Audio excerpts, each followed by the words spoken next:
Hello student, my name is Omkar Lal Batra. You can simply say BOD Batra.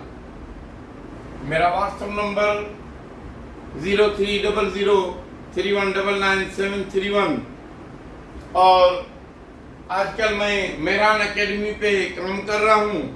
In future I will run my own academy known as the DK Academy, जो कि 2 महीने के बाद हम start करेंगे. जैसे कि हमने स्टार्ट किए हुए lecture in series.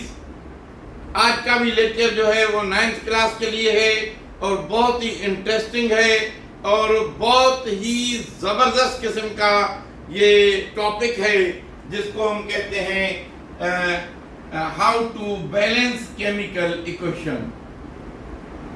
Balance chemical equation.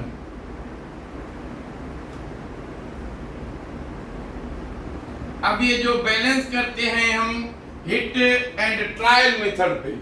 Hit and trial method.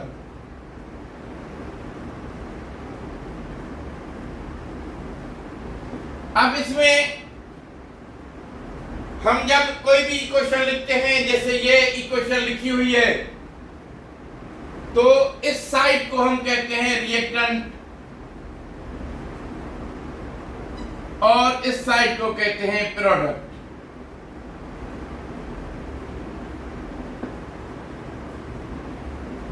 कोई भी इक्वेशन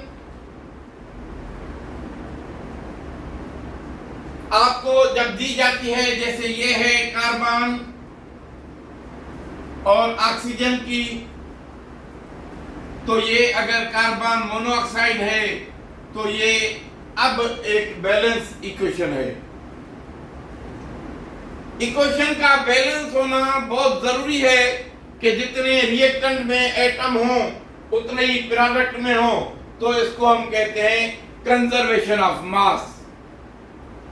अब देखें 2 carbon here, 2 carbon here, 2 oxygen here and 2 oxygen here. तो ये एक बैलेंस केमिकल इक्वेशन है और इसको हमने एक एरो से जाहिर किया है कि रिएक्टेंट कंबाइन और react to form product. Single arrow है, इसका मकसद है ये इरिवर्सिबल रिएक्शन है.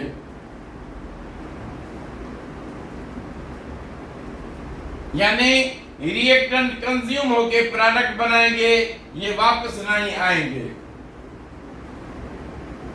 There are some equations as H2 plus I2 to form HI. अब इसको 2 आगे लगाएंगे तो ये बैलेंस हो जाएगी. लेकिन ये इक्वेशन डबल एरो से रिप्रेजेंट करते हैं. इसका मकसद है कि रिएक्टेंट मिलकर प्रोडक्ट बनाएंगे और प्रोडक्ट डिसोसिएट होगी, टूटेगी और फिर रिएक्टेंट में कन्वर्ट होगी. तो इसको कहते हैं हम रिवर्सिबल रिएक्शन.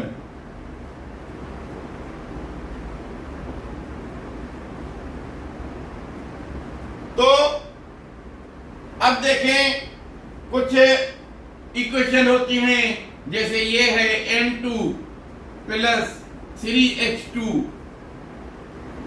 ये बनाएंगे हम, ये भी रिवर्सिबल रिएक्शन है. 2NH3.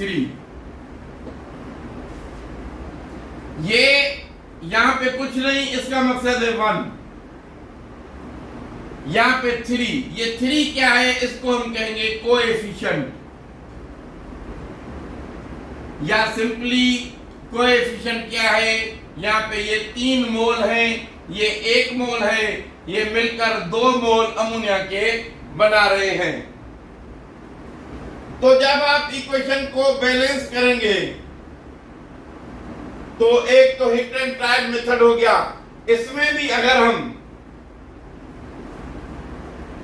एक चीज ध्यान में रखें कि सबसे पहले नंबर 1 मेटल को बैलेंस करें, नंबर 2 नॉन मेटल को बैलेंस करें, नंबर 3 ऑक्सीजन को बैलेंस करें और नंबर 4 हाइड्रोजन को बैलेंस करें।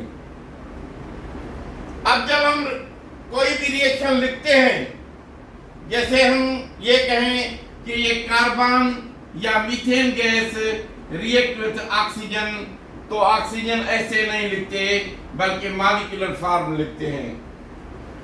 तो ये जो गैसेस हैं इनको मोस्टली डाई एटॉमिक मॉलिक्यूल के तौर पे हम मिलते भी ऐसे हैं, हम यूज भी ऐसे करते हैं। तो जब भी आप लिखेंगे नाइट्रोजन तो आप लिखेंगे N2, oxygen O2, chlorine Cl2, fluorine F2, तो हाइड्रोजन H2। ये सब डायटोमिक मॉलिक्यूल हैं। अब कम टू अंडरस्टैंड के इक्वेशन नंबर 1 जो है उसमें कोई भी मेटल नहीं, नॉन मेटल है कार्बन। ये कार्बन एक यहाँ पे, एक यहाँ पे, तो बैलेंस है। ये 2 ऑक्सीजन है तो इसको हम 2 करेंगे।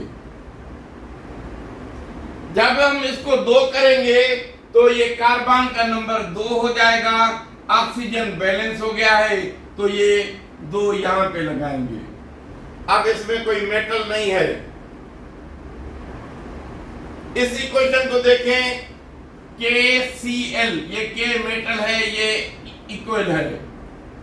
क्लोरीन भी सेम नॉन मेटल। ऑक्सीजन यहाँ पे 3 है, यहाँ पे 2 है। इसको हम 3 कैसे बनाएं? तो इसको हम नहीं बना सकते। अब इसको 2 से अगर मल्टीप्लाई करें तो 4 बन जाएगा और इसको हम 4 नहीं बना सकते। अब ये है कि अगर इसको 3 से मल्टीप्लाई करें तो ये 6 बन जाएगा और इसको हम 6 बना सकते हैं 2 करके। जब हम इक्वेशन बैलेंस करेंगे, पहले metal, non metal, oxygen, hydrogen, तो फिर हम चेक करेंगे कि मेटल बढ़ तो नहीं गया। अब देखें मेटल यहाँ पे हो गया है 2, तो इसको भी हम बनाएंगे 2।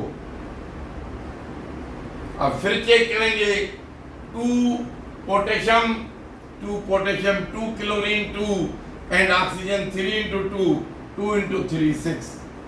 तो ये एक अभी बैलेंस इक्वेशन बन चुकी है। अब इसको देखें, ये है मेटल, कितने मेटल हैं? 3, तो इसको करें 3। अब इसमें नॉन मेटल है नाइट्रोजन 2, तो इसको करें 2।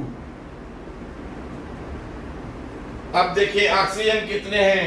2 into 3 means 6, तो इसको हम कैसे बनाएंगे? 6 यहां पे लगाएंगे 6। फिर काउंट करके देखेंगे, मैग्नीशियम 3, नाइट्रोजन 2, यहाँ पे 2, ऑक्सीजन 6 हो गए, तो हाइड्रोजन हो गए 12। अब ये है 2 into 3 6, 3 into 2 12। तो ये एक बैलेंस केमिकल इक्वेशन बन गई है। अब नंबर 4 इक्वेशन लिखें। एक copper oxide react with ammonia to form copper, nitrogen plus water। सबसे पहले मेटल यानी कॉपर, जो कि यहां पे बैलेंस है, 1 कॉपर। नाइट्रोजन यहां पे 2, यहां पे 1, तो इसको 2 बनाएंगे। अब देखिए ऑक्सीजन यहाँ पे 1 है, यहाँ पे भी 1 है। अब देखिए हाइड्रोजन यहाँ पे है 6, तो इसको हम 6 कैसे बनाएंगे? यहाँ पे लिखेंगे 3। दोबारा चेक करेंगे, कॉपर 1, ऑक्सीजन 1, तो यहाँ पे बन गया है 3। तो ऑक्सीजन को 3 बनाने के लिए हम 3 यहाँ पे लगाएंगे। दोबारा चेक करेंगे, कॉपर 3, यहाँ पे है 1। अब कॉपर को 3 करेंगे, ऑक्सीजन 3, यहाँ पे 3, नाइट्रोजन 2, यहाँ पे 2, हाइड्रोजन 6, यहाँ पे 6, तो ये बैलेंस हो गया। अब एक और इक्वेशन देखें,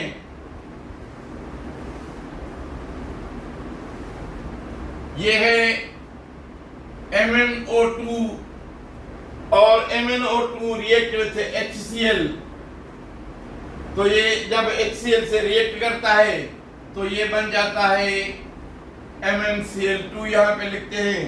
अभी तो ये अनबैलेंस है, ये वाटर और ये क्लोरीन। अब देखें, सबसे पहले metal manganese, non metal chlorine 2 and 2 4, तो इसको हम कहेंगे 4।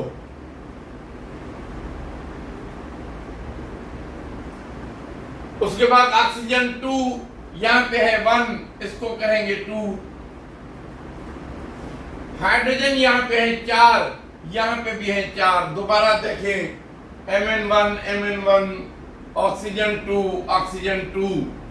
हाइड्रोजन 4, क्लोरीन 2, यहाँ पे 2, यहाँ पे। तो ये एक बैलेंस केमिकल इक्वेशन बन गई। अब एक इक्वेशन और देखें, कैल्शियम कार्बोनेट को हम जब रिएक्ट कराते हैं HCl से, तो ये कैल्शियम क्लोराइड बन जाता है। कैल्शियम क्लोराइड के साथ वाटर बनता है और वाटर के साथ कार्बन डाइऑक्साइड बनता है। सबसे पहले कैल्शियम 1, क्लोरीन 1, क्लोरीन 2, तो इसको 2 बनाएंगे। ऑक्सीजन 3, यहाँ पे 1 and 2 3, हाइड्रोजन 2, यहाँ पे 2। दोबारा चेक करें, एक calcium, carbon 1, oxygen 1 and 2 3, hydrogen 2, chlorine 2, so chlorine 2। तो ये है कुछ इक्वेशन जो हमने बैलेंस किए हैं। आप भी अपने घर में इनको ट्राई करें। आई विल अगेन से you, if you understand my lecture, then subscribe it and share with friends. You can watch my lecture on YouTube. Also, you can follow me on the Facebook. So have a good day.